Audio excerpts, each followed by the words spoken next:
2 күн дегенде жасаған зейінді шоғырландыруға арналған тапсырма. Иә, 2 күн дегенде жасадым. Бұл зейінді шоғырландыруға арналған тапсырма. Алғаш жасаған кезде бастапқыда табудың өзі маған қиынға соқты. Тіпті қатты зер салып отырып, кейде таба алмаған үшін өзіме аздап ызаланып қалған кезім болды. Ал араға күн салып, яғни жарты келесі бөлігін жасайтын кезде табу маған жеңіл болды. Сонда ойладым, менде мына зейінді шоғырландырумен жұмыс істегенімнің нәтижесі болып тұрғандай көрінді. Сол себепті бұндай зейінді шоғырландыруға арналған тапсырмаларды тек бастауышпен шектеп қою дұрыс емес. Дәл мұндай әдісті біз ұйымдастыру кезеңіне, сергіту сәтіне тиімді пайдалану арқылы балалардың зейінін шоғырландыруға өз үлесімізді қоса аламыз.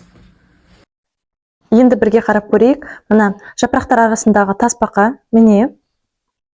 Мына жерде қараңыздар. Жапырақтар арасындағы құрбақа тауып көріңіздер. Міне.